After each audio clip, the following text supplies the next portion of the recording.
अरविंद केजरीवाल जी की सरकार के लिए बच्चों की शिक्षा सबसे बड़ी प्राथमिकता रही है।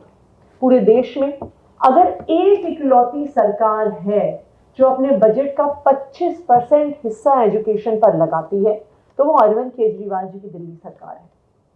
सब जानते हैं कि देश भर में सरकारी स्कूलों का क्या हाल है।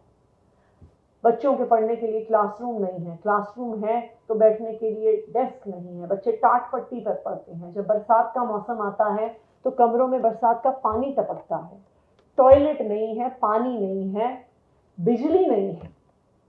दिल्ली के भी सरकारी स्कूलों का 2015 से पहले यही हाल था। दिल्ली में क्लासरूम्स की कमी थी, क्लासरूम्स में डेस्क नहीं होते थे, ब्लैक बोर्ड टूटे हुए होते थे। दिल्ली के कई हिस्सों में, खासकर डेंसली पॉपुलेटेड एरियाज में, कई ऐसे स्कूल थे जहां पे एक क्लासरूम में 150 बच्चे पढ़ते थे। जब 150 बच्चे ठसाठस बैठ के क्लासरूम में पढ़ रहे हैं तो आप कैसे उनको हाई क्वालिटी एजुकेशन दे सकते हैं? अगर भगवान भी आके उन बच्चों को पढ़ाने की कोशिश करते तो शायद अच्छी शिक्षा नहीं दे पाते।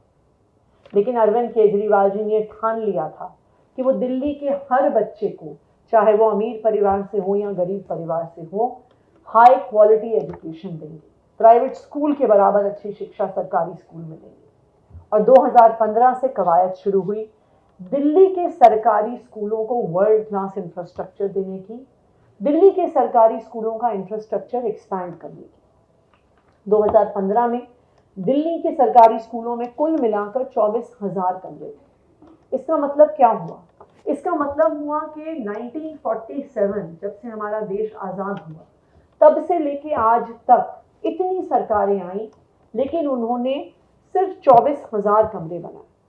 दूसरी तरफ अरविंद केजरीवाल जी की सरकार है जिसने 2015 से 2024 के बीच 22,711 कमरे दिल्ली के सरकारी स्कूलों में बनाए। और ना सिर्फ कमरे बनाए हैं बल्कि वर्ल्ड क्लास इंफ्रास्ट्रक्चर दिया है। आज आप दिल्ली के सरकारी स्कूलों को देखिए तो उनकी बिल्डिंग प्राइवेट स्कूलों को पीछे छोड़ देती है। सरकारी स्कूलों में स्मार्ट बोर्ड्स हैं, बढ़िया लैब्स हैं, लाइब्रेरीज हैं, मल्टीपर्पज हॉल्स हैं, स्पोर्ट्स फैसिलिटीज हैं, अच्छे डेस्क हैं। आज दिल्ली के सरकारी स्कूलों में पढ़ने वाले बच्चे प्राइवेट स्कूलों से बेहतर इंफ्रास्ट्रक्चर पा रहे हैं। ये इंफ्रास्ट्रक्चर का एक्सपेंशन अभी भी खत्म नहीं हुआ है। ये इंफ्रास्ट्रक्चर अभी भी एक युद्ध स्तर पर बढ़ाया जा रहा है। आज के दिन में ही दिल्ली के अलग अलग हिस्सों में 14 नए स्कूल बन रहे हैं। अलग अलग स्कूलों में जहां पर क्लासरूम्स की कमी थी, जहां पर ओवर क्राउडिंग थी, वहां पर additional classrooms, additional academic blocks, multipurpose hall, sports facilities बनाई जा रही हैं। एज ऑफ नाउ दिल्ली में 1541 नए कमरे बन रहे हैं और ये दिल्ली के हर हिस्से में बन रहे हैं। रोहिणी, सुंदर नगरी, मुस्तफाबाद, ईस्ट विनोद नगर, द्वारका, मयूर विहार, झड़ोदा कला, किराड़ी, सीमापुरी, मैदानगढ़ी, रघुबीर नगर, टैगोर गार्डन, आया नगर, दिल्ली के हर हिस्से में ये इंफ्रास्ट्रक्चर का एक्सपेंशन जारी है। और शायद यही कारण है कि अरविंद केजरीवाल जी के काम को रोक नहीं सकते। अरविंद केजरीवाल जी जैसे अच्छे स्कूल नहीं दे सकते, अरविंद केजरीवाल जी जैसा world class infrastructure government schools में नहीं दे सकते। इसीलिए केंद्र सरकार ने, भारतीय जनता पार्टी शासित केंद्र सरकार ने अरविंद केजरीवाल जी को जेल में डाल दिया है।